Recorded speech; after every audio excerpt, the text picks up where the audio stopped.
원우 여러분 안녕하셨어요? 지난 한 주간 이 과제도 하고 또 이 강의를 여러 번 아마 되풀이해서 들으시고 또 거기에 대하여 질문도 하시고 또 이 성경과 대조해 보면서 그 의미를 확인해 보셨으리라고 생각을 합니다. 우리가 지금 우리 원우들이 뭐 우리나라 대한민국뿐만 아니라 미국에도 베트남에도 그리고 미얀마 또 필리핀 등지에서 이제 공부하고 있는 원우들이 있기 때문에 전 세계에 같이 이 줌이나 또 함께 공유해서 공부할 수 있는 이 시간적인 이 타임이 잘 맞지 않습니다. 그래서 녹화해서 내보냅니다만은 여러 번 반복해서 읽으시되 특별히 성경과 대조하고 또 제가 쓴 책 있죠. 레포백 성경 해설 지금 모세오경입니다만은 모세오경 역사서, 시가서, 선지서 이 부분들을 성경과 대조해가면서 읽으면 성경 전체에 대한 시각이 열렬이라고 생각을 합니다. 자, 오늘 우리가 함께 공부할 내용은 역시 모세오경 지난번에 서론과 우리 창세기 부분을 다루었습니다. 물론 창세기 모든 부분을 다 다룬 것이 아니고 창세기 가운데 어떤 부분만 다루고 나머지는 다 다루지를 못했습니다. 창세기는 전 성경 가운데 가장 중요한 부분이기 때문에 좀 길게 자세하게 다룰 필요가 있습니다만은 이 부분은 제 책을 참조하시면 좋겠습니다. 자, 오늘은 우리 출애굽기, 레위기, 민수기, 신명기 좀 많은 내용이지만 모든 내용을 다 다룰 수 있는 것은 아니고요. 이 성경을 어떤 관점으로 읽어야 될 것이며 특별히 구속사와 하나님의 나라의 관점에서 읽으시되 특히 이 내용을 어떻게 기록했는지 문학적 구조를 중심으로 살펴보려고 합니다. 이 내용을 이해한다면 성경 전체에 대한 그림과 어떤 논리로 성경 전체 이야기를 쓰고 있는가라고 하는 부분들도 알 수 있다고 보기 때문이죠. 그리고 이번 학기 전체 역사서, 시가서, 선지서 이 모든 부분들을 자세하게는 다루지 못하지만 전체적인 내용을 알 수 있도록 서베이하는 내용에 포커스를 맞추고 강의를 진행할 예정입니다.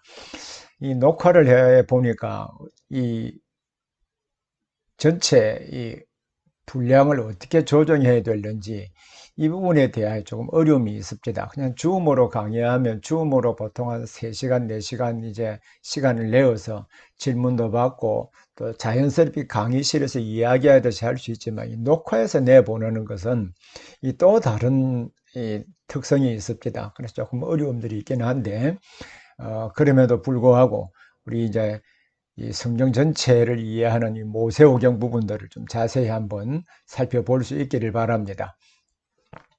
자, 그럼 이 내용을 보면 모세오경은 지난 시간에 한 내용을 간략하게 이제 복습을 해보면 이렇습니다. 성경의 처음 5권인 창세기, 출애굽기, 레위기, 민수기, 신명기 이것을 모세오경이라고 하는데 여기에는 하나님과 인간의 관계를 잘 정리한 이 언약을 통하여서 우리 구원의 기초와 믿음의 기원 또 우리 믿음 생활의 중요한 요소 등을 알려주고 있습니다. 특별히 모세오경은 모세오경이라고 부르는 것은 모세가 우리 창세기부터 신명기까지 기록했다고 보고 있기 때문입니다.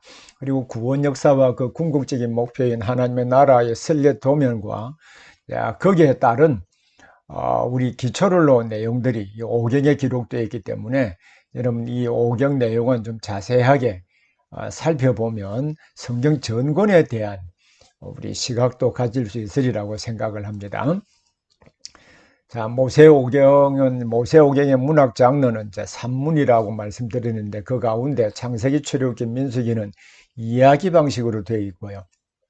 레위기는 이야기와 설명문이 같이 나타나 있습니다. 신명기는 모세의 3편의 설교로 이 전형적인 설명문 형식으로 기록이 되어 있습니다. 그래서 모세오경은 한 문맥을 가진 책이기 때문에 이 5권이 서로 밀접하게 연관이 되어 있다고 하는 것을 제가 이런 말씀을 드렸습니다. 자, 모세오경의 구조의 도표를 통하여서 지난번에 말씀드렸기 때문에 이 도표 내용을 자세히 한번 살펴보시고 또 하나하나 점검해 볼 수 있기를 바랍니다. 창세기에는 창조와 구속의 밑그림과 어떻게 하나님과 언약 관계를 이루고 있는지를 설명을 하고 있고요. 출애굽기는 그 구속의 밑그림에 따라서 하나님이 어떻게 구속하시고 어떻게 교제하며 제사장 나라로서 사명을 다할 수 있는지, 그것을 출애굽 사건과 또 시내산 언약과 성막의 여러 제도들을 통하여서 보여주고 있습니다. 그리고 레위기서는 출애굽기 마지막 부분에 그 25장부터 이제 마지막 장에 기록된 이 그 성막에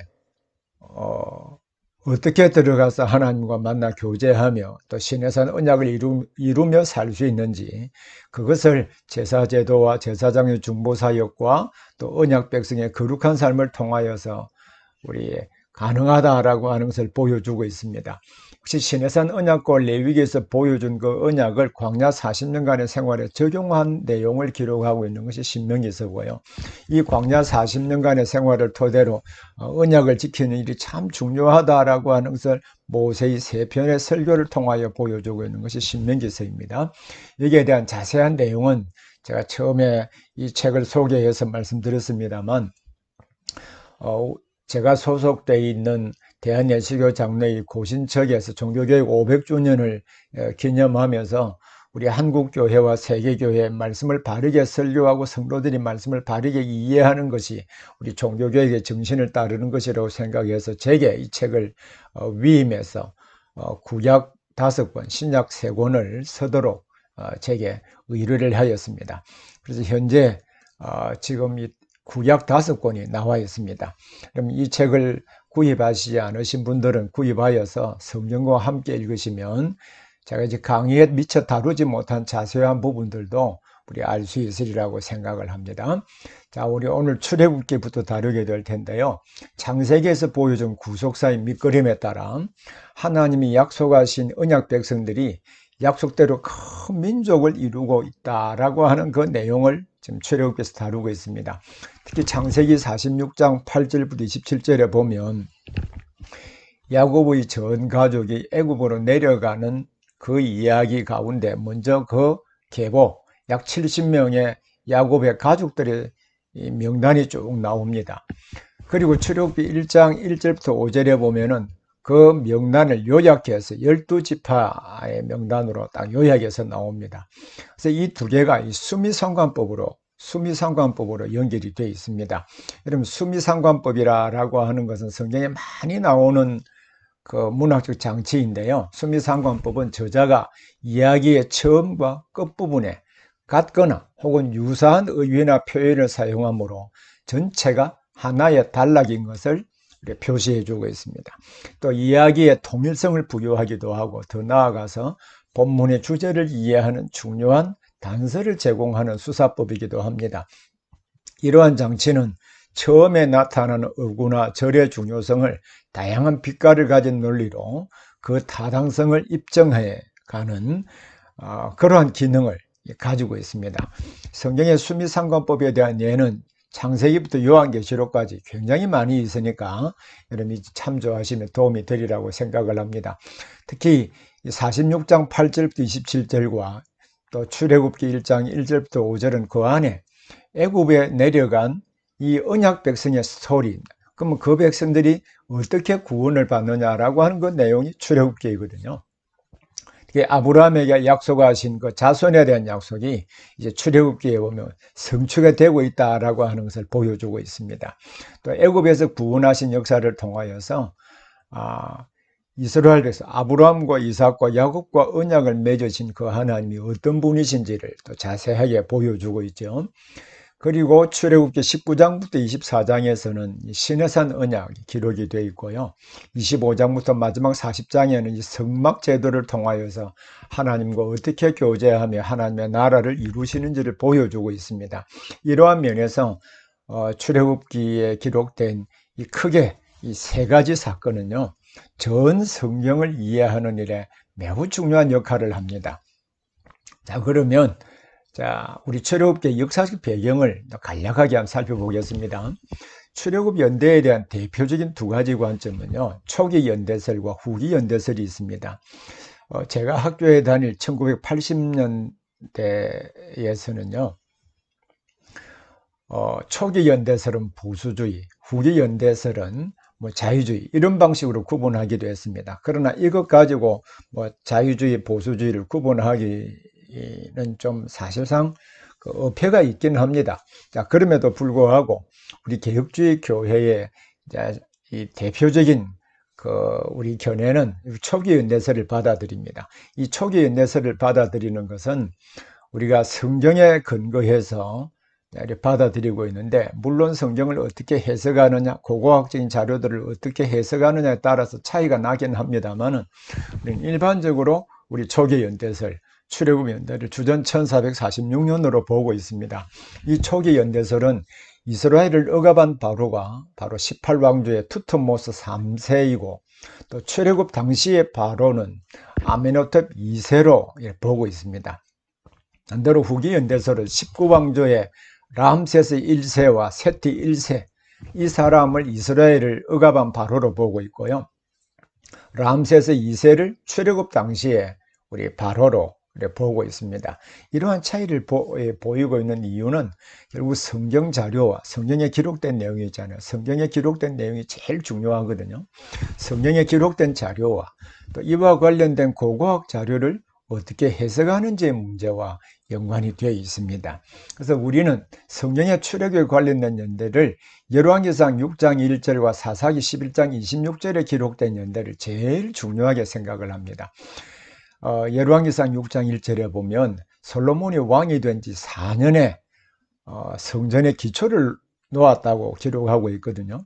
이와 동격으로 기록하기를 때를 가리켜서 애굽에서 나온 지 480년이라고 했습니다. 그러면 솔로몬이 그 성전 기초를 놓을 때가 그의 그 왕 제위 4년이거든요. 그가 왕이 된 해는 주전 970년입니다. 그러면 제위 4년이 되기 때문에 주전 966년이 되겠죠. 그리고 출애굽 연대 그때까지 480년이라고 했으니까 이 480년을 더하면 1446년입니다. 우리는 480년이라고 하는 숫자를 역사서에 기록된 이 연대는 우리 실제 숫자로 우리 받아들이고 또 믿습니다. 출애굽 연대를 초기 연대로 받아들인다면 사사입다가 이제 그가 암몬족과 이렇게 대결을 하면서 한 중요한 말 가운데 이 모든 성읍이라고 할 때 요단 동편을 말하거든요.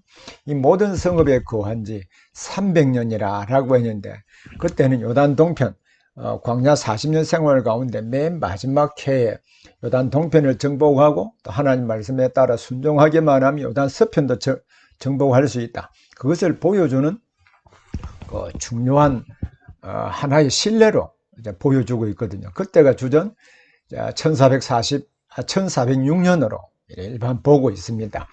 이 출애굽기 1장 8절에 기록된 요셉을 알지 못하는 세 왕은 힉소스 왕조를 축출하고 18왕조를 창건한 아모세로 보고 있습니다. 이때부터 모세의 인도로 주전 1446년에 출애굽하여서 하나님이 말씀하신 대로 성막을 만든 이후에 시내 광야를 출발한 1445년 첫째 달까지의 사건을 담고 있는 것이 우리 출애굽기의 중요한 역사적 배경입니다. 창세기 50장과 그리고 출애굽기 1장의 시간 간격은요, 이렇습니다. 요셉이 죽은 해가 그가 110세에 죽었거든요. 그래서 주전 1805년입니다. 5년이고 모세가 출생한 해는 1526년이 되는데, 왜 1526년이 계산이 가능한가 하면 출애굽 연대가 1446년이잖아요. 이때 모세의 나이가 80이거든요. 그 80을 더하면 모세가 출생한 연대는 1526년이다 라고 하는 것을 알 수 있고, 또 18왕조를 창건한 이 아모세, 아모세 바로 이후에 이제 모세가 출생했다라고 하는 것도 알 수 있습니다. 그래서 출애굽기의 역사적 배경은 아모세부터 1445년 첫째 달까지의 사건을 우리가 담고 있기 때문에 바로 이것이 출애굽기의 역사적 배경이다라고 하는 것을 우리 알 수가 있겠죠. 자, 그러면 출애굽기 역사적 배경에 이제 역시 애굽과 밀접한 연관성을 가지고 있지 않습니까? 이 18왕조 이전에는 힉소스 왕조가 통치하고 있었습니다. 그러면 이제 출애굽기 1장에 나오는 요셉을 알지 못하는 왕이라고 할 때 세 왕조의 아모세, 그리고 투트모스 3세, 아메노피스 또는 아메노텝 2세라고 이야기도 합니다. 우리가 잘 아는 대로 바로 이 그 왕이 우리 출애굽 당시에 그 왕인 거죠. 그리고 후기 연대로 보는 사람은 람세스 1세, 세티 1세, 람세스 2세와 연관되어 있다고 보기 때문에 참조하시기를 바랍니다. 그래서 성경에 기록된 그 하나님의 구원 역사는 실제 역사 가운데 있었던 사건이기 때문에 그 역사적 연대와 배경을 이해하는 것은 참 중요합니다. 하나님께서 하나님의 말씀을 계시하실 때 크게 두 가지 방식으로 계시하셨습니다. 하나는 사건을 통하여 계시하셨고요. 또 하나는 하나님의 말씀을 통하여 계시하셨습니다. 그래서 사건을 통하여 계시하셨다라고 하는 것은 그 사건이 언제 일어났는가, 역사적 시점이죠. 그리고 어디에서 일어났는가, 지리적 환경입니다. 그래서 매우 중요하겠죠. 그래서 역사적 배경과 지리적 배경은 그 본문을 이해하는 중요한 요소로 이해하는 것입니다. 말씀 역시 이 인간이 사용하는 언어로 기록했기 때문에 말씀의 문화적 방식이라든지 기록 특성, 문화적 장치 등을 살펴볼 수밖에 없고, 또 그 말씀이 기록된 당시 역사적 배경을 잘 이해할 때 그 단어, 어휘들이 어떤 의미로 사용되었는지도 알 수 있기 때문에 이 사건과 말씀으로 계시되었다고 하는 이 중요한 원리들을 잘 이해해야 됩니다. 그래서 전통적으로 우리 초대교회에서부터 역사적이고 문법적인 해석을 성경에서의 가장 기본적인 원리로 이해하고 있는 것은 바로 하나님께서 사건과 말씀을 통하여 계시하셨다고 보기 때문입니다.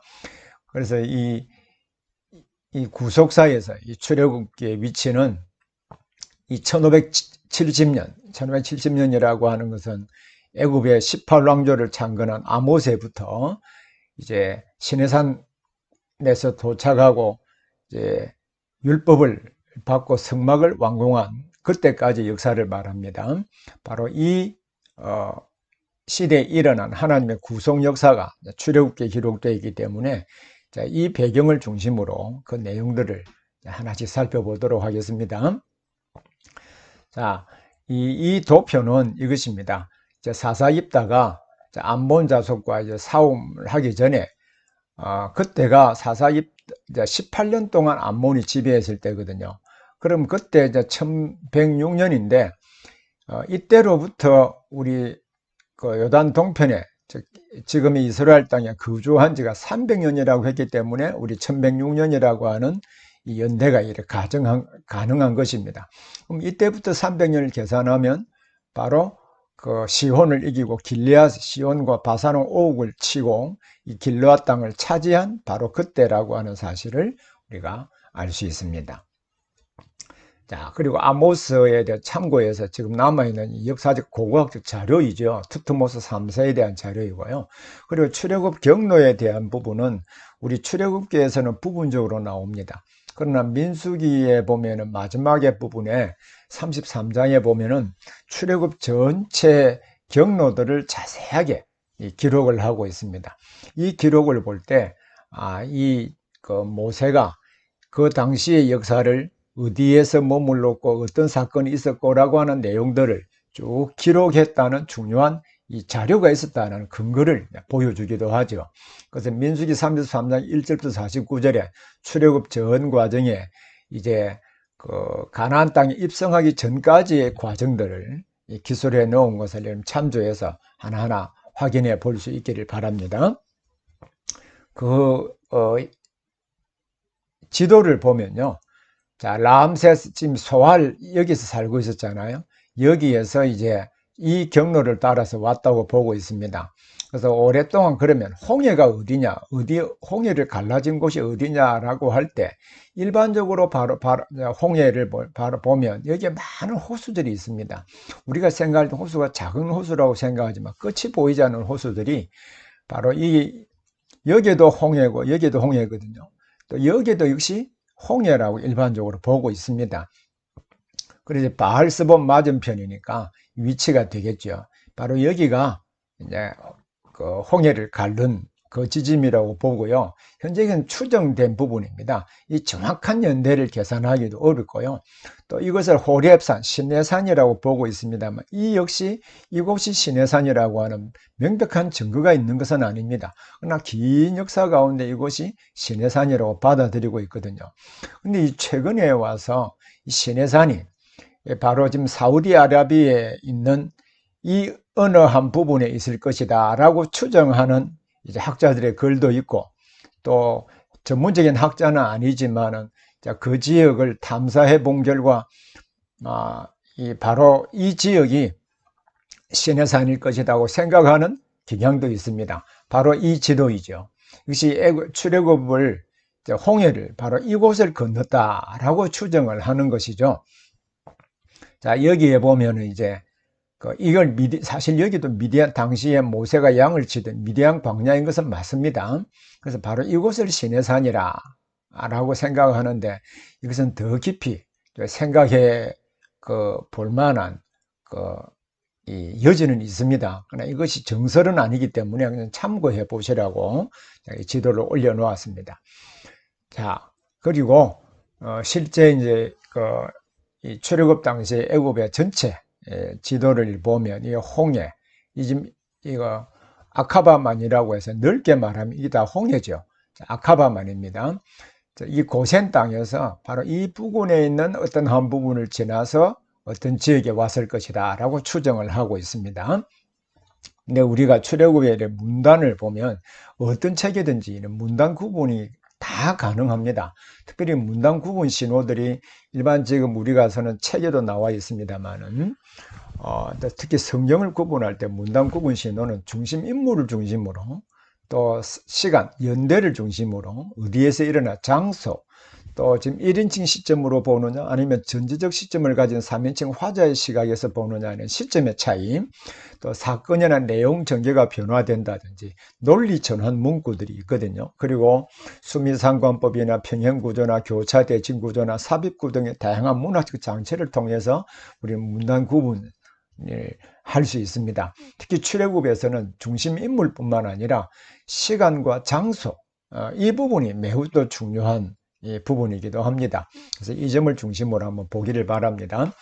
우리 출애굽기의 그 문학적 구조와 특징을 보면 1장부터 12장까지는 애굽에서 일어난 일입니다. 장소적으로 애굽에서 일어난 일입니다. 그리고 13장부터 18장까지는 애굽에서 나와서 시내산에서 도착하기 전까지 그 광야에서 일어난 일입니다. 그리고 출애굽기 19장부터 40장까지는 시내산에서 머물며 있었던 일입니다. 그러면 장소적으로 구분이 또 가능하겠죠. 또 동시에 출애굽 보면 사건 중심으로 구분도 가능합니다. 1장부터 18장 아까 장소 애굽에서 구원하신 사건입니다.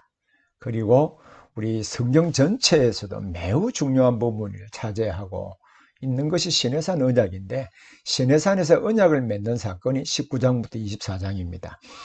제가 그 성경 전체의 서론을 이야기할 때 시내산 언약을 말씀드린 적이 있습니다.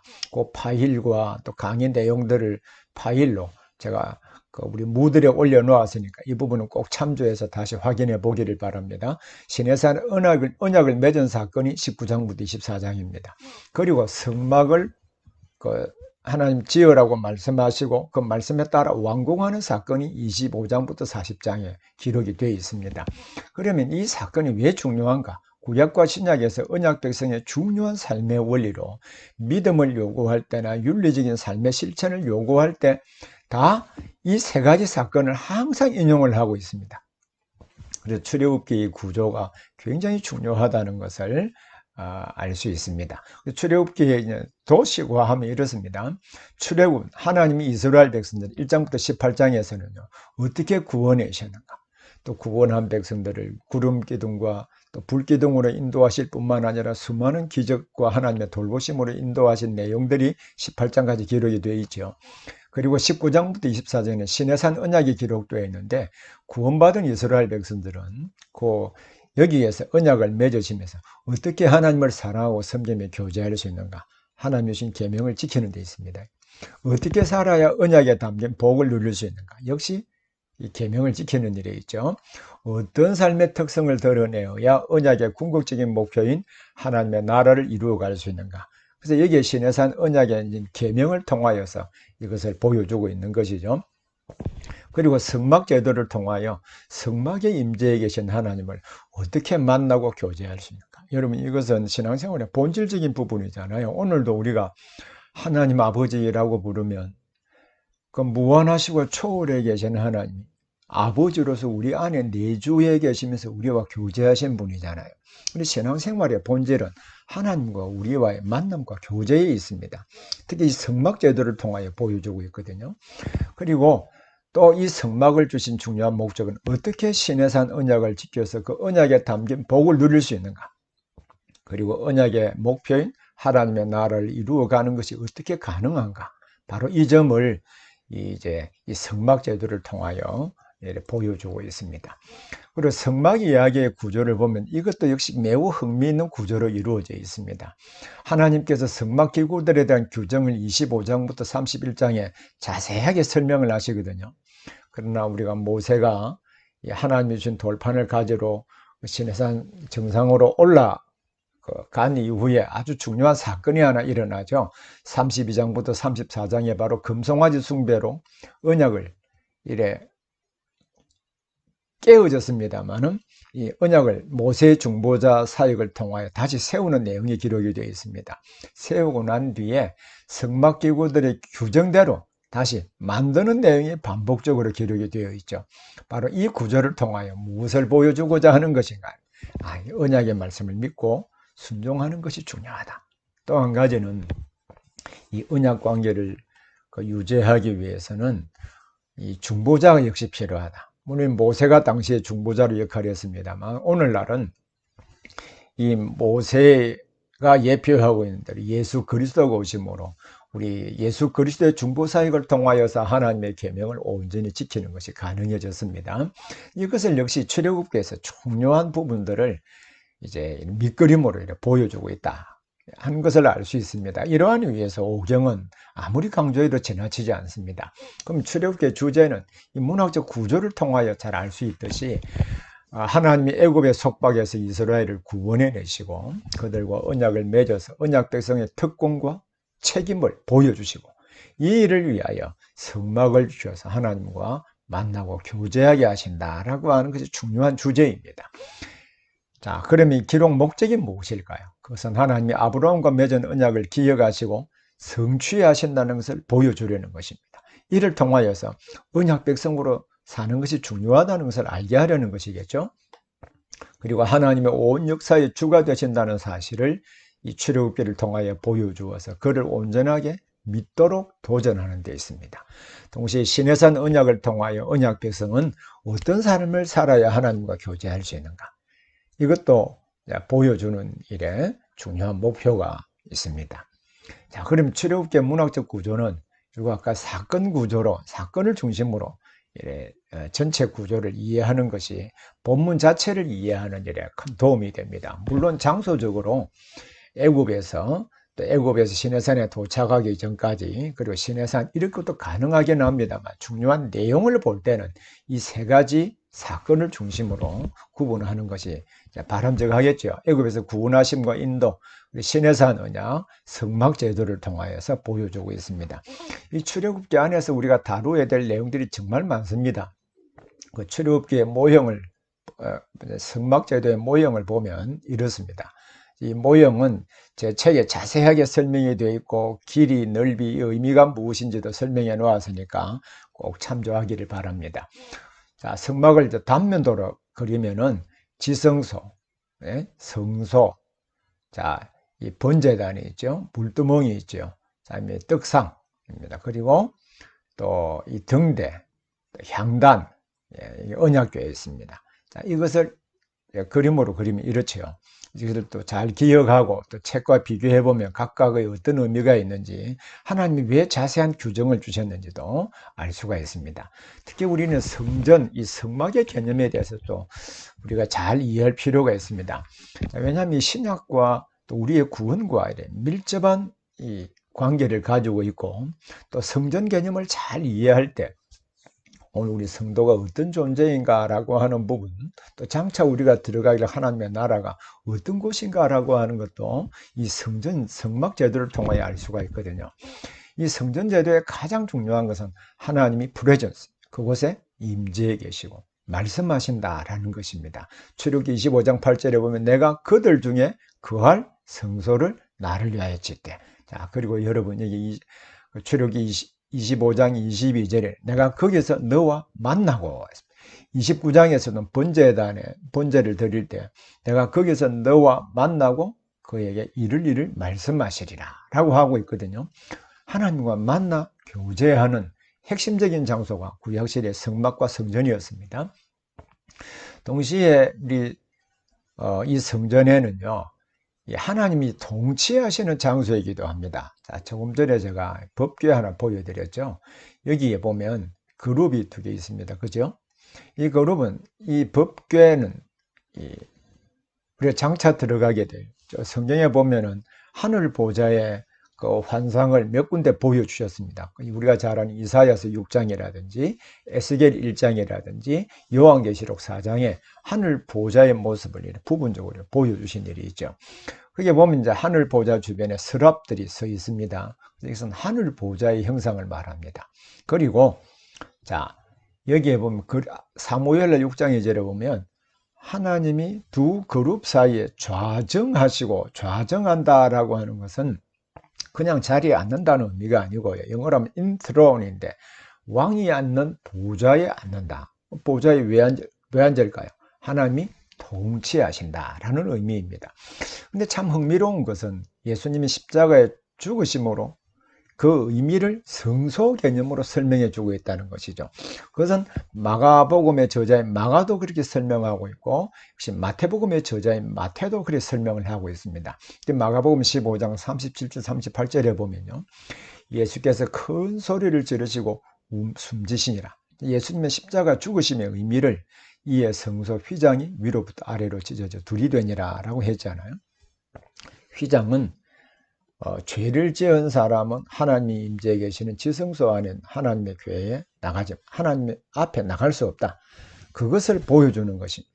그러나 예수님이 십자가에 죽어주심으로 말미암아 이 휘장을 위로부터 아래로 찢어져 둘이 되므로 누구든지 예수 그리스도의 구속 사역을 통하여 자유롭게 하나님과 교제하는 길을 열어주셨다라는 의미이거든요.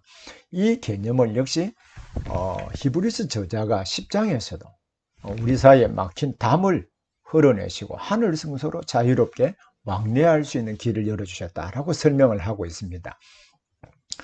그래서 성도는 고린도후서 6장 16절에 너희는 하나님의 성전이라고 했거든요. 그러면 여러분 생각해 보십시오. 우리가 하나님의 성전입니다. 성전의 개념이 무엇입니까? 하나님이 임재하시고 자기 백성과 만나 교제한다는 말이죠. 하나님의 통치가 수행된다는 말이죠. 이것이 예수 그리스도 안에서 이제 구속받은 모든 성도들이 자유롭게 하나님을 만나 교제할 수 있는 은혜를 누리고 있습니다. 동시에 하나님과 동역하며 하나님의 통치를 이루잖아요. 그래서 우리가 성도는 하나님의 성전이라고 할 때 우리 성도는요, 하나님이 나와 만나시고 교제하신다. 동시에 나를 통하여서 온 세상을 통치하신다. 이해되시죠? 여기에 구속받은 성도의 신분의 중요성이 있습니다. 동시에 성전의 의미는 신약의 교회 안에도 있습니다. 마태복음 18장 19절 20절에 보면 두세 사람이 내 이름으로 모인 곳에 나도 그들 가운데 있다. 이게 두세 사람이 내 이름, 두셋 2 플러스 3이잖아요. 성경에 이것은 두 사람이나 세 사람 적은 숫자의 모임이 하나님의 이 의미가 아닙니다.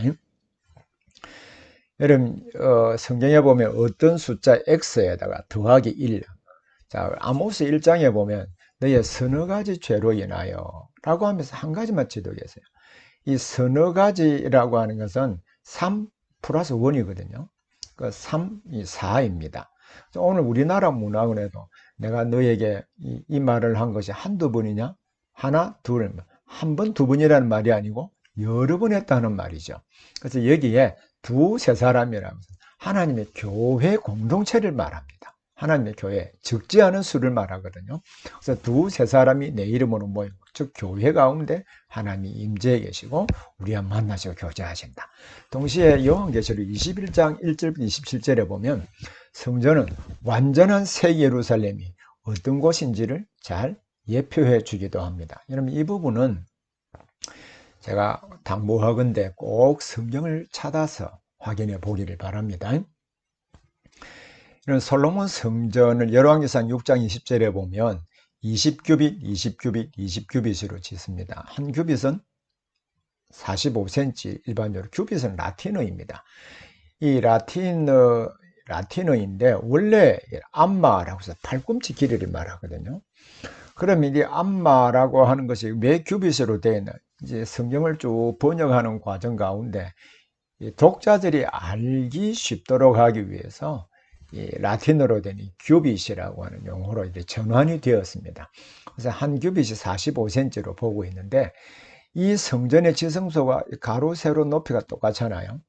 그런데 새 예루살렘을 묘사하고 있는 요한계시록 21장 16절에 보면 제가 이 학교에서 학생들에 가르칠 때는 찾아서 하나하나 읽어보게 합니다. 근데 우리가 녹화해서 또는 줌으로 강의할 때는 이 시간적 여유가 안 되고 녹화가 어느 정도 시간이 지나고 나면 저절로 이렇게 꺼지기도 하기 때문에 자세히 읽고 설명을 하지는 못합니다. 그러나 이 부분 꼭 찾아서 읽어보셔야 됩니다. 자, 우리가 장차 들어가게 될 새하늘과 새 땅을 쭉 설명하면서 이미지, 상징으로 설명을 하는데요. 가로 세로 높이를 12,000스타디온, 12,000스타디온, 12,000스타디온. 한 스타디온은 192m입니다. 그러면 전체 우리가 환산해 보면은 2,304km이거든요. 자, 우리 원우들 가운데 미국에 살고 계신 분들 여러분 계시죠? 미국의 샌프란시스코에서 뉴욕까지 전체 횡단을 하면 약 4,500km 정도 된다고 합니다. 어느 지점에서 그 계산을 하느냐에 따라 차이는 있긴 합니다만, 그래서 미국 대륙의 약 절반 정도의 크기, 높이. 자, 우리가 들어가게 될 하나님의 나라가 이렇게 생겼을까요? 이렇게 생기지는 않았습니다. 이것은 구약의 성전 모형을 통하여서 하나님과 완전한 교제가 이루어진다라고 하는 그것을 이미지로 보여준 것이거든요. 그런 의미에서 성전 개념을 바르게 이해하는 것은 성경 전체의 개념을 이해하는 것과도 맞물려 있다는 것을 알 수 있습니다. 자, 이 출애굽기 구속사에서의 위치를 다시 한번 우리 확인하시고, 그러면 출애굽기의 구속사진 의미는 도대체 뭘까요? 하나님은 아브라함과 맺은 언약에 따라서 이스라엘 백성들을 주권적으로 구원의 이 구속사는 항상 하나님이 주권적으로 하신 이 은혜 그리고 인간의 책임 두 부분으로 이루어져 있거든요. 자, 하나님의 계시 역사는 성경이 완성되므로 계시 역사는 끝났습니다. 그러나 그 계시 역사에 따라 거기에 기록된 하나님의 구원의 역사는 주님이 재림할 때까지 계속됩니다. 그래서 이 하나님의 구원 역사를 아브라함과 맺은 언약에 따라 이스라엘 백성들을 당시에 구원해내신 역사가 출애굽기 기록이 되어 있거든요.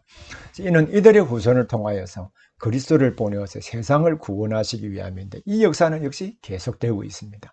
그리고 시내산 언약에서 하나님께서 어떻게 살아야 할 것인지 우리가 잘 아는 십계명을 여러 가지 상황에 적용해서 가르쳐 주셨거든요. 그래서 계명은 하나님을 사랑하는 방법이고 언약의 복을 누리는 방법입니다. 동시에 구속사에서 계명 지킨다라고 하는 것은 하나님의 구속 계획을 성취하는 방법으로 알려주셨거든요.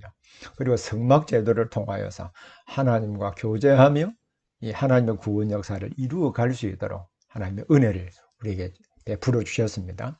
그래서 구속사의 진정 과정에서 이스라엘이 피로 맺은 언약을 이행하지 못했습니다. 사실 그럼에도 불구하고 하나님께서 주권적인 은혜로 관계를 회복시키시고 이들을 통해서 그리스도를 보내신다라고 하는 것을 역시 출애굽기에서 하나님의 구속사 가운데 하나님의 주권적인 은혜 면에서 보여주고 있고, 인간의 책임은 그리스도 안에서 구원이 참 영광스럽다. 하나님의 주권적인 은혜로 죄로 말미암아 당연히 심판을 받아야 함에도 불구하고 구원해 주신 이스라엘, 그 이스라엘 백성들을 구원해 주신 것처럼 그리스도 안에서 우리도 구원해 주신다는 것을 알게 해 주시거든요.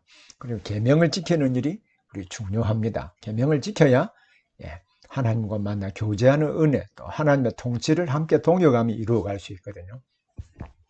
그리고 구속사의 진정 과정에서 이스라엘이 능히 지키지 못한 하나님의 법을 능히 지킬 수 있도록 그리스도를 보내시고, 그래서 구속해 주시고 새 사람 되게 해주셨잖아요. 새 사람답게 살 수 있도록 모든 믿는 자에게 성령을 보내주셨습니다. 우리 이 사실을 이해한다면 오늘날 이루어가야 될 구속 역사에서 하나님의 계명을 지키는 일이 참 중요하다는 것을 알게 해주는 것이죠. 애굽에서 이 구원하심과 인도에 대한 이 자세한 내용들을 하나 보시고, 혹시 성경을 읽을 때 참조해서 보시라고 한 부분을 좀 지적하고 가고 싶은데, 제 책에 기록이 되어 있습니다. 이런 보십시오. 출애굽 6장 3절에 하나님이 모세에게 하시는 말씀입니다. 그래서 모세가 두려워서 이스라엘 백성들은 말도 잘 안 듣고, 그런 상황 속에서 하나님이 그들을 위로하시기 위하여서 주신 말씀 가운데 한 부분입니다. 자, 이 말씀 두 개 한번 보십시오. 내가 아브라함과 이삭과 야곱에게 전능의 하나님으로 나타나서나 나의 이름을 여호와로는 그들에게 알리지 아니하였고.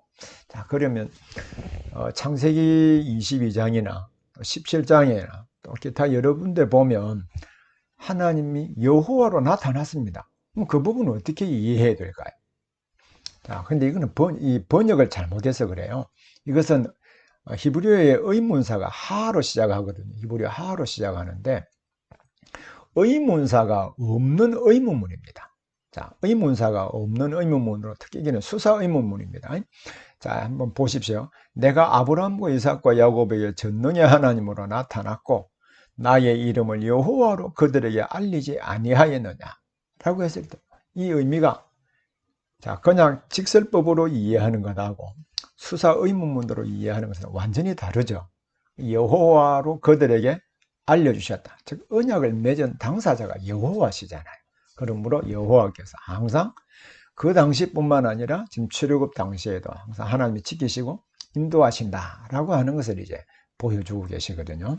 또 관심 있는 분은 히브리어 원문과 대조해서 보기도 바랍니다. 자, 그리고 레위기, 출애굽기 다음에 레위기잖아요. 출애굽기 마지막 부분에 완성된 성막에 모세도 하나님의 영광이 그곳에 임재함으로 들어가지를 못했습니다. 그러면 누가 어떻게 들어갈 수 있겠습니까? 그것을 보여주는 것이 레위기서입니다. 그래서 성막에 임재해 계시는 하나님께 나아가는 방법으로 앞에 5가지 제사, 번제, 소제, 화목제, 속건제, 속죄제, 그리고 제사장의 중보사역 등을 자세하게 보여주고 있거든요. 또 구원받은 하나님의 백성들이 어떻게 하나님과 교제할 수 있고 그들에게 위임해 준 구속사의 통로로 잘 살 수 있을까? 그것을 역시 레위기에서 보여주고 있습니다. 이런 의미에서 레위기서는 창세기, 출애굽기, 레위기 하나 연결되어서 한 문맥으로 기록하고 있다라고 하는 것도 알 수 있겠죠. 이 레위기의 저자는 모세입니다. 배경은 성막을 완공하고 봉헌한 날인 둘째 해 첫째 달 초하루부터, 둘째 해 첫째 달 초하루부터요. 자, 이 둘째 해라고 하는 것은 애굽에서 나온 둘째 해입니다. 애굽에서 나온 둘째 해. 그러니까 애굽에 출애굽한 해가 1446년이잖아요. 그러면 둘째니까 1445년이 되겠죠. 그때부터 둘째 해 둘째 달 첫째 날까지, 민수기 1장 1절이 둘째 해 둘째 달이니까 그러면 레위기에 기록된 내용은 거의 한 달간에 있었던 사건을 기록하고 있다라고 하는 것을 알 수 있겠죠.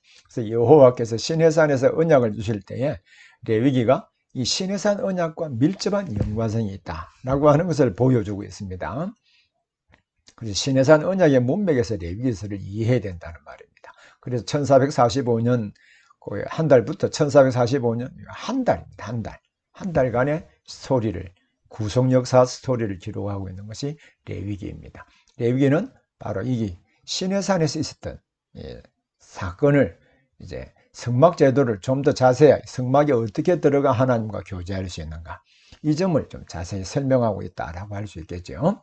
자, 레위기의 문학적 구조, 어떤 방식으로 레위기를 기록하고 있는가, 크게 두 부분으로 구분할 수 있는데, 레위기 1장부터 16장까지는 거룩하신 하나님과 교제하기 위해서 우리가 거룩하게 되려면 죄를 어떻게 처리해야 되는가, 그래서 성소 안에서 여러 제사 제도를 통하여서 거룩해질 수 있다. 동시에 17장부터 27장에서는 산문, 이야기로 기록된 내용들이 있는데, 거룩하신 하나님과 교제하기 위하여 공동체와 사회에서 살아야 될 거룩한 삶은 어떤 것인가? 어떻게 거룩한 삶을 왜 살아야 되는가? 이 점을 이제 공동체와 사회 안에서의 거룩함에 대해 기록을 하고 있거든요. 이 두 개를 볼 때, 살아계신 하나님과 성막에 임재 계신 하나님과 교제할 때 제사제도도 중요하고 거룩한 삶도 우리 공동체와 사회 안에서 거룩한 삶을 사는 것도 매우 중요하다라고 하는 것을 우리 알 수 있겠죠. 이제 레위기의 문학적 구조와 특징적인 부분도 간략하게 보도록 하겠습니다. 레위기의 전체적인 내용은요, 시내산 언약의 구조 안에서 기록이 되었습니다. 다른 말로 하면 레위기에 기록된 내용은 시내산 언약의 일부라고 하는 것이죠. 자, 그리고 레위기 26장 46절에 1장부터 26장 전체까지, 이것은 여호와께서 시내산에서 자기와 이스라엘 자손 사이에 모세를 통하여 세우신 규례와 법도와 율법이다. 즉 시내산 언약이라는 말입니다. 27장도 이것은 에일레, 이것들은 여호와께서 시내산에서 이스라엘 자손을 위하여 모세에게 명령하신 계명이라. 결국 시내산 언약 가운데 일부분이 레위기라는 말이죠. 레위기는 언약 문서의 중요한 요소 가운데 하나인 언약 이행 여부에 따른 복과 저주가 기록된 단락으로 26장에 종결이 되고 있습니다. 이러한 문학적 구조는 레위기의 주제가 이 언약을 지키는 문제와 맞물려 있다라고 하는 것을 알게 되겠죠. 이 점을 이해한다면 레위기가 어떤 관점에서 읽어야 되는가? 크게 아까 구분을 했습니다만 조금 세분화하면 희생제사에 대한 법, 제사장의 중보사역, 또 거룩을 보호하기 위한 법까지는 성소 안에서 일어난 속죄일에 대한 법이죠. 제사 드리는 자의 거룩에 대한 법, 언약적 복과 저주에 대한 부분, 부록으로 서원과 11조에 관한 법, 이 구조에 따라서 구성이 되어 있기 때문에 이것은 핵심적인 주제와 또 그 개별적인 본문을 이해하는 것과도 맞물려 있으니까 이 문학적 구조를 여러분 잘 이해하기를 바랍니다. 그럼 레위기의 주제는 누가 어떻게 성막에 들어가서 하나님과 교제할 수 있는가? 이것은 출애굽기 맨 마지막에 성막에 하나님의 영광이 성막에 충만하고 모세도 못 들어가고, 그럼 누가 들어갈 수 있는가? 그 다음에 기록이 되어 있거든요. 그리고 제사법과 제사장의 중보사역과 제사 드리는 사람들의 거룩한 삶을 자세히 설명하고 있는 것을 볼 때 이것이 주제다라고 하는 것을 알게 해주는 것이죠. 기록 목적은 하나님의 백성이 하나님께 나아가는 바른 방법을 보여주어서 하나님과 교제하며 제사장 나라로서의 사명을 감당하게 하려고 하는데 기록 목적이 있습니다. 그래서 하나님께 나아가는 방법은 바로 하나님이 제정하신 제사제도와 제사장의 중보사역, 그리고 제사를 드리는 사람의 거룩한 삶이 중요하다는 것을 보여주고 있죠. 레위기의 구속사적인 의미는 역시 레위기에서 하나님이 주권적으로 행하신 부분이 뭔가요? 그래서 이 제사장과 제사장의 역할, 책임, 제사 드리는 사람의 삶을 가르쳐 주심으로 언약 관계를 유지하고 회복할 수 있는 방법을 하나님이 주권적으로 가르쳐 주셨습니다. 하나님이 가르쳐 주신 그 길은 오실 메시아를 믿음으로 언약 관계를 유지할 수 있는 은혜의 방편이기도 합니다. 하나님의 은혜를 경험할 수 있는 중요한 방편으로 제시하시기 때문에 인간의 책임은 무엇일까요? 책임은 하나님이 명령하신 제사 제도에 따라 제사를 드림으로 하나님과 교제할 수 있다. 그리고 언약 백성은 계명을 지켜서 거룩한 삶을 살아야 하나님과 교제하며 하나님의 뜻을 이어갈 수 있다. 동시에 신약의 성도들은 양심을 죽은 행실에서 깨끗하게 하고 살아계신 하나님을 섬기는 것이 어떻게 가능한가? 이것은 바로 구약의 제사제도 중보사역을 통하여 예표로 보여주신 주 예수 그리스도가 오심으로 이것을 어떻게 가능한가라고는 보여주시거든요. 그러므로 우리는 레위기에 나타난 이 구속사적인 의미도 잘 이해하는 것이 중요하다는 생각이 들지요. 자, 그리고 희생제사에 대한 관한 법들이 이제 자세하게 기록이 되어 있는데 이 중에 한 가지 부분, 몇 가지 보겠습니다. 번제, 소제, 화목제, 속제제, 속건제, 도표를 자세히 보고 성경과 대조해서 보기를 바랍니다. 그리고 제사법이 보여주는 그 중요한 교훈도 우리가 눈여겨 관찰해 볼 필요가 있습니다. 이 거룩하신 하나님과 교제하기 위해서는 항상 대속물이 있어야 됩니다.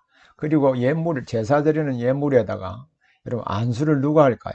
자신이 합니다. 왜 자기가 안수를 하느냐라고 하면 제사 제물과 자기를 동일시하는 것이죠. 그러니까 제사 제물이 죽임을 당하여 하나님께 드리잖아요. 그러니까 죄가 죽임을 당하고 자기 자신의 죄가 이제 용서를 받고 하나님과 교제하는 길을 열어준다. 이것을 상징적으로 보여주거든요. 그래서 왜 피를 뿌리면 일어나는? 이 피는 죽음을 상징하잖아요. 생명을 상징하기 때문에 어떤 의미에서 그리스도의 사역을 보여주는 예표가 되는가. 성경에 보면 예수님이 우리의 화목 제물이 되신다라고 하셨잖아요. 또는 희생 제물이 되셨다. 그래서 예수님이 우리가 받아야 할 죄의 값을 예수님이 대신 구약의 제사법에 따라서 자신의 죄 없으신 그분이 우리의 생명을 대신하여 죽으신 것을 또 예표적으로 보여주고 있거든요. 그리고 모든 제사의 제물에 여러분 차등을 두고 있습니다. 앞부분에 다시 한번 보십시오. 특히 속죄주에 보면 수송아지, 수염소, 암염소, 집비둘기, 산비둘기, 고운박, 이것은 매우 가난한 사람들도 하나님 죄가 용서받고 하나님과 교제할 수 있는 길을 열어주셨다는 것입니다. 그래서 누구든지 언약 속에 기록된 예수 그리스도의 복음을 믿으면 구원을 받을 수 있고 하나님과 교제할 수 있다. 이런 것을 보여주고 있습니다. 동시에 이 신약 성경의 신령한 제사, 향기로운 제물 다 제사법에서 나온 용어잖아요. 이것을 볼 때 이 개념이 하나님께 드리고 하나님과 교제하는 중요한 방편이다라고 하는 것도 알 수가 있습니다. 제사와 신약의 성도와 관계되는 부분도 역시 제사 이미지를 가지고 신약의 성도의 삶을 표현하고 있기 때문에 참 중요합니다. 특별히 오늘날 교회에서 예배드리는 교회와 하나님 나라를 위해서 헌금하거나 헌신하는 일을 보면 구약의 제사법과 하나님께 드리는 일, 하나님께 바치는 제물이라고 했잖아요. 향기로운 제물이라고 했으므로 우리가 이 제물을 드릴 때 하나님의 은혜를 우리가 누리는 은혜의 방편이 될 뿐만 아니라 하나님의 구속 역사에 참여하는 것입니다. 그래서 여러분들이 강의를 들을 때 우리가 하나님 나라를 위해서 희생제물처럼 바쳐지기도 하지만 바쳐지는 것은 동시에 하나님과 교제하는 은혜의 방편일 뿐만 아니라 동시에 하나님이 우리에게 하나님의 구속 역사에 참여하는 일이라고 하는 것을 이해할 때 우리가 받은 것을 나누는 일은 굉장히 중요하다고 하는 것을 구약의 제사법을 통하여 보여주고 있습니다. 그리고 레위기를 읽을 때, 또 신약 성경을 읽을 때 화제, 거제, 요제, 전제라는 말이 나오잖아요. 화제는 불로 태워 드리는 제사를 말하고 거제, 성경에 거제가 종종 나오잖아요. 들어 올린다, 바친다, 들어서 바친다 이런 의미이고요. 요제라는 것은 흔들어서 드린다. 그리고 전제라고 하는 것은 제사 제물 마지막에 드릴 때 물이나 포도주를 붓거든요. 그래서 액체로 부어드리는 제사 제도 가운데 맨 마지막에, 그러니까 이 사도 바울이 디모데후서에서 자기를 마지막에 전제로 드린 바 되었다는 것은 자기 자신의 선교 사역 전체가 하나님께 드리는 희생 제물일 뿐만 아니라 이제 감옥 속에 가서 순교를 앞두고 있잖아요. 마지막에 제사 제도 가운데 액체를 부어드리는, 물이나 포도주를 부어드리는 그 전제처럼 자기의 삶 전체를 다 하나님께 제물로 바쳤다. 그것을 의미하는 것입니다. 그래서 이것도 이해하는 것은 상당히 큰 도움이 되겠죠.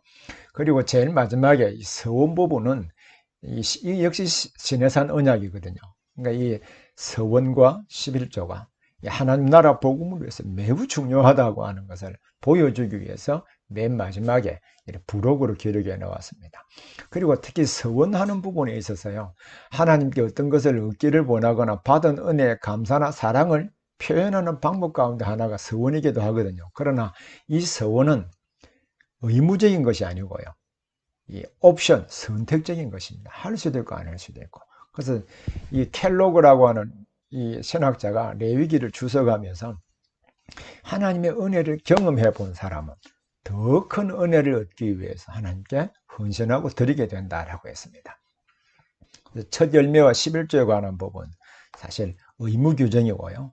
이 서원은 의무 규정이 아닙니다. 자, 그럼 11조와 첫 열매에 관계되는 11조라고 할 때 내 소득의 전체 가운데 10분의 1이 하나님 것이란 말이 아니고 전체의 대표성의 의미를 가지고 있는 것이 11조의 개념입니다. 그리고 첫 열매 개념과 같이 성경에서 사용되고 있거든요. 이 첫 열매 개념하고 11조 개념은 똑같은 개념입니다. 자, 우리 첫 열매 개념에 대해서 성경에 몇 군데가 있습니다만은, 맥추주를 지키라 이는 내가 수고하여 밭에 뿌린 것에 첫 열매를 거둠이니라. 이 첫 열매가 순서상으로 처음 열매라기보다는 전체 수확한 그 열매 가운데 전체 대표성이 될 만한 것입니다. 그래서 하나님께 첫 열매를 바치라고 했을 때, 만약에 순서적으로 첫 열매라고 한다면 동시에 하나님은 흠 없는 제물로 바치라고 했잖아요. 그럼 순서가 처음이라고 할 때 이게 흠이 있을 수 있을까 없을까요? 흠이 있을 가능성이 있습니다. 그래서 첫 열매는 전체 얻은 수확의 대표성의 의미를 가지고 있는 것이거든요. 11조 역시 마찬가지입니다. 이러한 의미에서 여러분 이 본문을 한번 보십시오. 자, 고린도전서 15장 20절에 보면, 그러나 이제 그리스도께서 죽은 자 가운데서 다시 살아 잠자는 자들의 첫 열매가 되셨도다. 자, 예수님이 십자가에 죽으시고 부활하셨잖아요. 이것을 구약의 첫 열매 개념으로 설명하셨습니다. 그럼 예수님이 부활한 사람들의 순서적으로 처음일까요? 그럼 구약시대 엘리야나 에녹이나 뭐 기타 설명할 방법이 없는 것이죠. 이건 대표성의 의미를 이해해야 됩니다.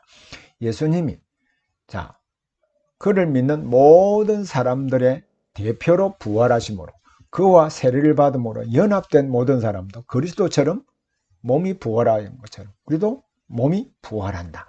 이것을 첫 열매 개념을 통하여서 이 부활의 개념을 보여주고 있는 것이죠. 그러므로 이 구약에 나타나는 개념은 신약의 중요한 신앙의 개념을 이해하는데도 매우 중요하다는 것을 알 수 있을 것입니다. 자, 그리고 그 다음 부분 보시죠. 민수기 부분. 자, 오늘 내용이 좀 많지만 그래야 그 뒤에 있는 역사서 부분, 또 시가서, 선지서, 이 뒤에 내용도 굉장히 중요하잖아요. 그래서 전체 내용이 어떤 내용인가라고 하는 전체적인 그림을 그릴 때 성경 각 부분들을 잘 이해할 수 있거든요. 민수기는 시내산 언약은 출애굽기 19장부터 24장의 시내산 언약이죠. 그리고 뒤에 성막 제도를 주시고 레위기 부분도 시내산 언약의 일부라고 했잖아요. 이 시내산 언약이 어떻게 적용되는지 알게 하여 언약의 말씀을 믿고 순종하는 일이 중요하다고 하는 것을 광야 40년간의 생활에 적용함으로 보여주셨습니다. 그래서 민수기는 시내산 언약을 광야 생활에, 즉 성도의 삶에 적용한 역사라고 할 수 있습니다. 이스라엘 백성들이 하나님의 약속을 믿지 못하고 광야에서 죽었습니다. 모세마저도 가나안에 들어가지 못했다 할지라도 여호와께서는 이스라엘 백성들을 통하여서 약속을 이어가신다라고 하는 것을 이 민수기에서 보여주고 있습니다. 특히 민수기는 출애굽 1세대, 전쟁에 나갈 수 있는 20세 이상의 사람들이죠. 1세대가 불순종하여 가나안에 들어가지 못한 이 사건을 통해서 약속을 누리는 일에는 언약의 말씀을 믿고 순종해야 될 책임이 있다. 이것을 이제 민수기에서 보여주고 있습니다. 자, 민수기는 역사적 배경은 이 민수기 역사적 배경들은 잘 기억하십시오. 기록 방식하고 굉장히 중요한 부분인데요. 민수기는 애굽에서 나온 후 둘째 달 첫째 날부터 모압에 이르기까지 역사를 다루고 있습니다. 즉 광야 40년 열째 달까지 역사를 다루고 있거든요. 이 부분은 뒤에 조금 더 보겠습니다. 그리고 공간적 배경은 시내 광야에서 있었던 사건이, 즉 시내산이죠. 시내산 그 사건이 1장부터 10장입니다. 그리고 가데스 주변에 있었던 사건이 10장부터 20장까지. 그리고 가데스에서 모압 지구로 올라가는 사건이 있거든요. 그것이 20장부터 36장 공간적 배경이에요. 이 배경을 보면 문단을 어떻게 구분해야 될 것인가 라고 하는 부분도 생각하게 되겠죠. 자, 그 내용을 보면 민수기는 여기서부터 바로 여기까지 기록돼서 여기까지 가는 내용들이 기록이 되어 있습니다. 자, 이 점을 참조해서 자세히 성경과 대조해서 보기를 바랍니다.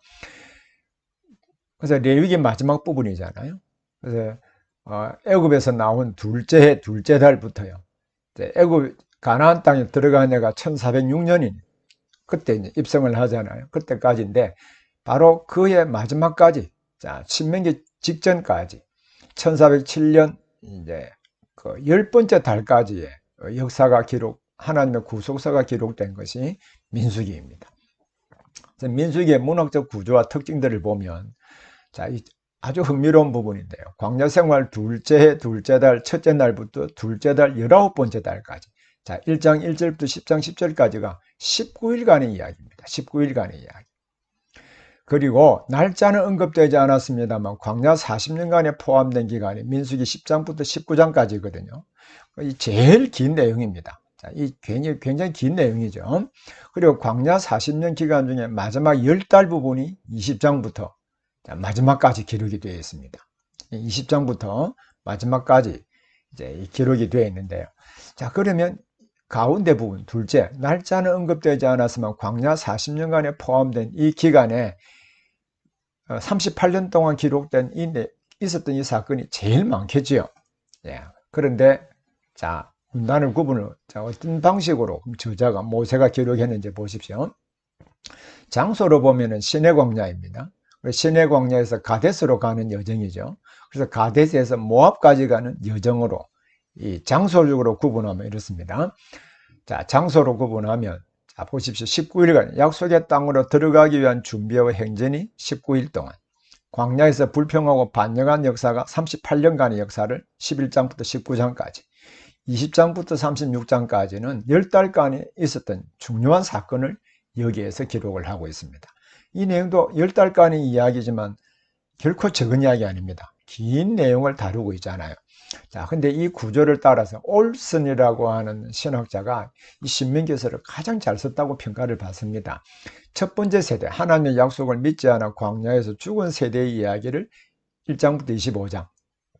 자, 두 번째 세대의 이야기가 약속의 땅에 들어가기 위해 준비하는 세대의 이야기를 기록해.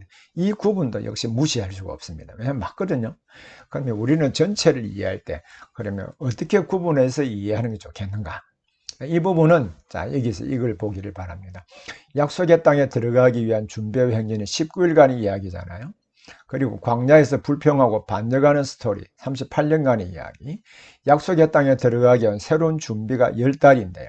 그래서 시내산까지 2달. 자, 시내산에서 성막 완공 10달. 레위기 1달. 예, 그리고는 나머지 부분이거든요. 여기에서 이 부분.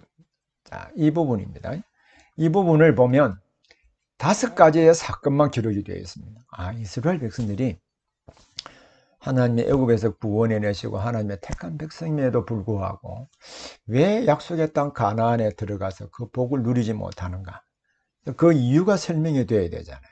그것은 38년 동안 있었던 수많은 사건들 가운데 5가지의 사건만 기록을 하고 있습니다. 그래서 이 가운데 부분이 5가지 사건만 기록하고 있다라고 하는 것을, 즉 다베라에서 불평하는 사건, 기브롯 핫다와에서 불평하는 사건, 또 하셀에서 미리암과 아론이 불평하는 사건, 가데스 바네에서 정탐꾼들과 백성이 반역하는 사건, 또 고라를 중심한 반역과 제사장의 직무를 설명하는 이 5가지의 사건을 자세하게 다루고 있습니다. 이러한 문학적 구조를 이해한다면 전체 내용을 어떻게 이해해 될 것인지 거기에 대한 아이디어를 얻을 수 있겠지요. 그래서 민수기의 주제는 두 세대의 이야기를 통하여서 하나님의 말씀을 믿고 순종하는 것이 바로 애굽에서 나온 1세대, 다음 가나안에 들어가야 될 2세대, 하나님의 말씀을 믿고 순종하는 것이 언약의 복을 누리는 실제적인 방법이다라고 하는 것을 보여주고 있습니다. 그 근거는 자, 하나님은 이스라엘을 애굽에서 구원해 내시고 시내산에서 언약을 맺었습니다. 그래서 그의 백성이 되게 하셨는데 믿음과 순종으로 응답해야 되거든요. 응답하지 못함으로 광야에서 죽습니다. 이거는 구원받지 못했다는 뜻은 아닙니다. 왜냐하면 약속을 온전히 누리지 못했다. 이 관점에서 이해를 해야 됩니다.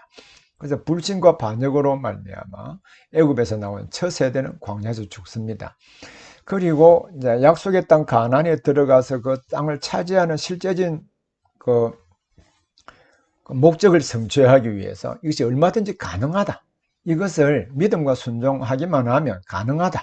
이것을 요단 동편에 있는 아모리 왕 시온과 바산 왕 옥에 있었던 요단 동편을 점령함으로, 이 점령한 사건이 21장에 기록이 되어 있거든요. 바로 이 사건을 통하여서 잘 보여주고 있습니다. 자, 그러면 이 목적에 따라서 목적은요, 하나님의 백성으로 어떻게 살아야 하나님과 교제하면서 언약의 복을 누릴 수 있는가?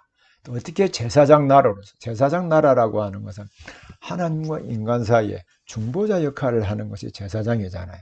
그러므로 성도는 하나님과 인간 사이, 세상 사이에 중보자 역할을 하면서 하나님의 은혜와 사랑을 베풀어 주시도록, 동시에 하나님의 공의로운 심판을 베풀어 주시도록 우리는 제사장 나라로서 사명을 다하고 있는 것이죠. 그래서 이 민수기에는 언약 백성으로 거룩한 삶을 살아야 함을 보여주시기 때문에 어떻게 하나님과 교제하며 언약의 복을 누릴 수 있는가, 또 어떻게 제사장 나라로서 사명을 다할 수 있는가, 이것을 보여주는데 민수기의 중요한 목적이 있습니다. 자, 그럼 여러분, 신명기에서는 어떤 책일까요? 마지막 부분에 신명기는 모세의 세 편의 설교로 이루어졌다고 했죠. 신명기라고 하는 책의 제목은 70인역의 신명기 명칭인 듀테로라고 하는 요 말은요, 두 번째라는 말입니다. 노모스, 율법이라는 말이거든요. 두 번째 율법이라는 말이죠. 두 번째 율법의 반복이라는 의미도 가능합니다. 오경 가운데 다른 책들은 어떤 차이지만, 오경에 창세기, 출애굽기, 레위기, 민수기, 신명기를 제외하고요, 여호와께서 모세에게 말씀하여 이르시되, 이렇게 기록되어 있습니다.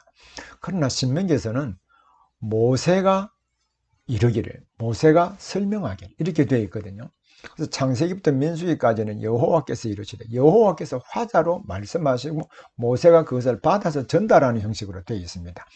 그러나 신명기에서는 화자가 몇 가지 예외 부분을 딱 제외하고 모두가 모세가 화자로 되어 있습니다. 그래서 모세가 세 편의 설교로 구성이 되어 있거든요. 이 세 편의 설교는 오늘날 설교자가 설교하는 일에 어떻게 설교해야 돼? 그 중요한 모델을 보여주고 있는 것이 신명기서라고 할 수 있습니다. 그래서 설교학에서 이 신명기서는 세 편의 모세의 설교는 하나님의 율법을 어떻게 해석하고 어떻게 그 시대 사람에게 적용할 수 있는가, 중요한 원리와 방법을 보여준다는 점에서도 이 신명기서는 아주 중요하다고 할 수 있습니다. 신명기서는 바로 여기에 기록된 내용을 기록을 하고 있습니다. 이 내용을 조금 더 자세하게 하면 이게 이 내용이죠.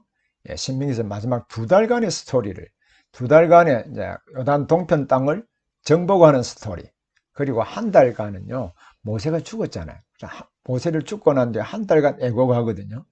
그래서 이 2달간의 스토리, 그러니까 1달은 이제 모세의 설교, 그리고 1달은 모세 죽고 난 뒤에 애국하는 기간, 이렇게 이해하시면 되겠습니다.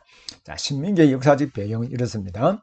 신명기는 모세가 애굽에서 나온 지 40째, 11째 달 첫째 날에, 자, 그럼 이제 2달 남았다는 말이죠. 11째 달 첫째 날, 요단 동쪽 모압 평지에서 율법을 설명하기 시작한 때부터 모세가 죽은 후 30일 동안 애국한 기간까지 거의 60일 동안의 구속사를 기록을 하고 있습니다.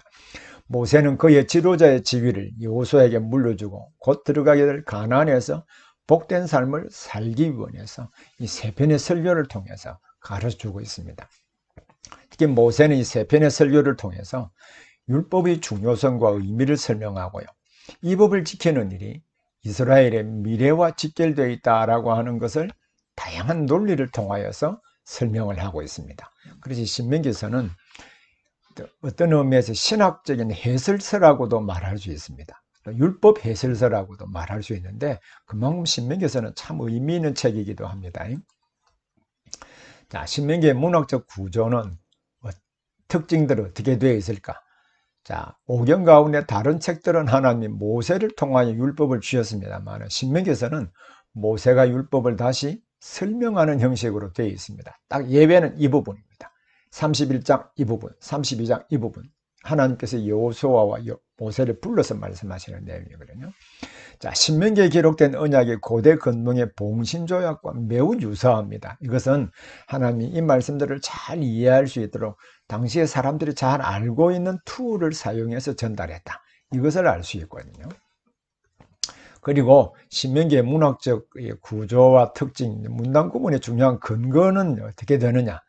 왜 이것을 모압 언약이라고 부르는가? 모압에서 언약을 맺었기 때문에 신명기에 기록된 내용을 모압 언약이라고 부르기도 합니다. 특히 신명기 4장 44절과 29장 1절은 표제인가 결여인가 라고 하는 문제인데, 이거 결여인 마침입니다. 마침.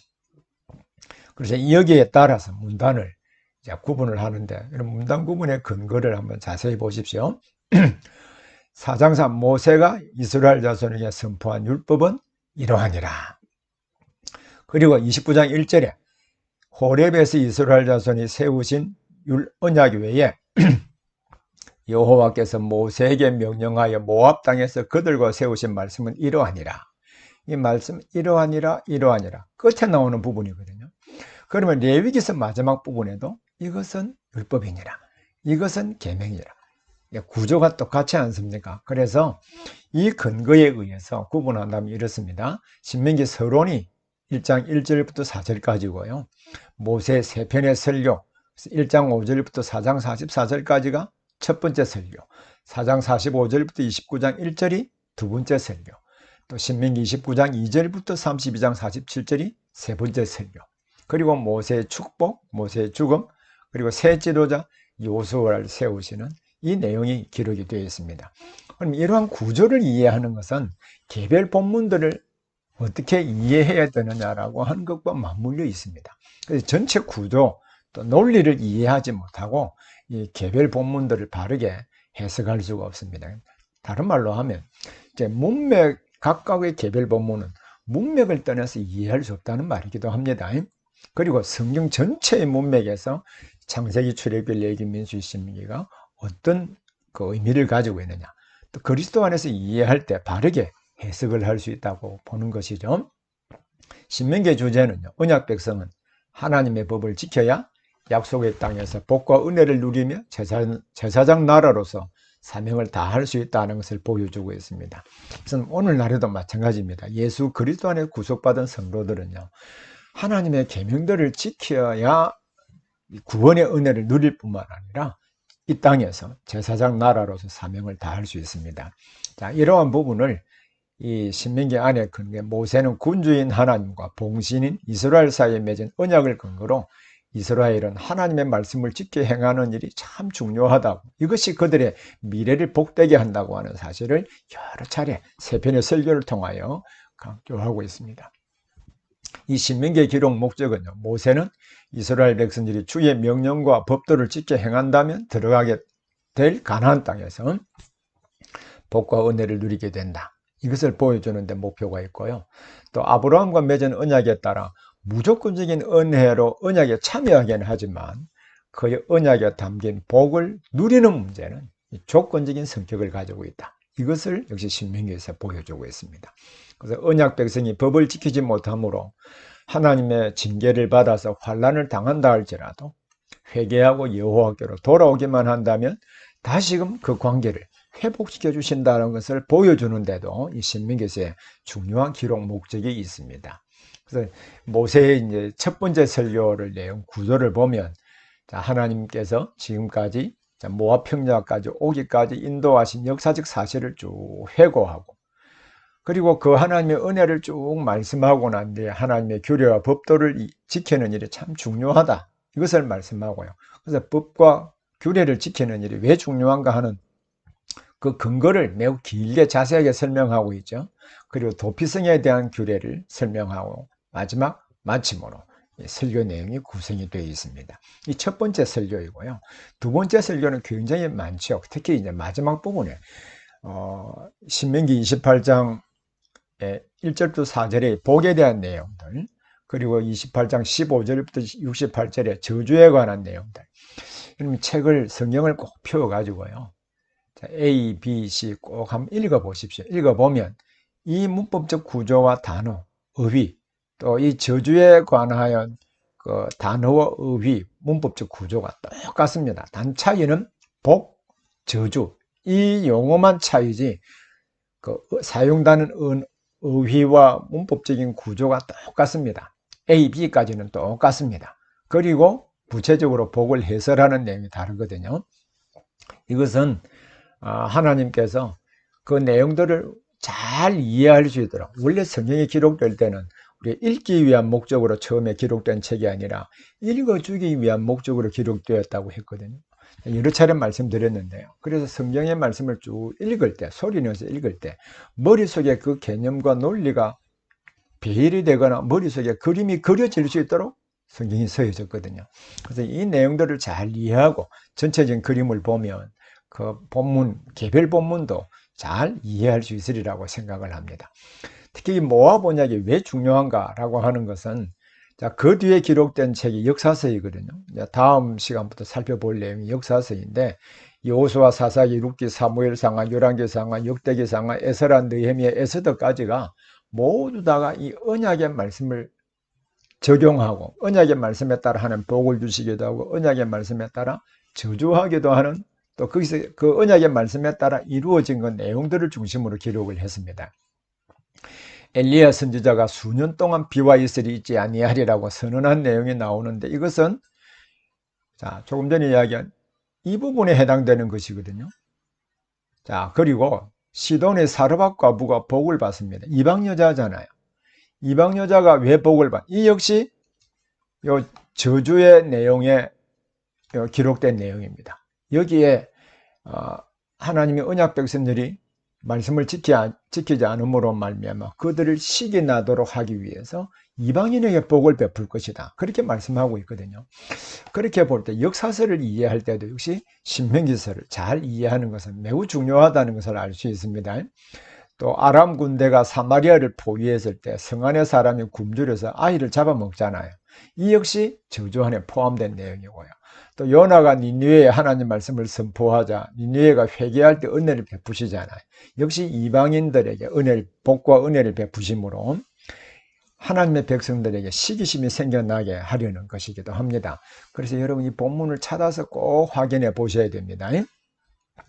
자, 그리고 모세의 세 번째 설교를 보면 자, 하늘과 땅을 언약의 정인으로 세우고 언약의 하나님이 어떤 분이신가 묘사하고 또 백성들을 기소하기도 하고 하나님이 이스라엘에게 베푸신 복을 회고하기도 하고 이게 언약의 말씀에 대한 이스라엘의 불순종 또 여수론 즉 언약의 백성들이거든요. 불순종에 대한 언약을 저주하기도 합니다.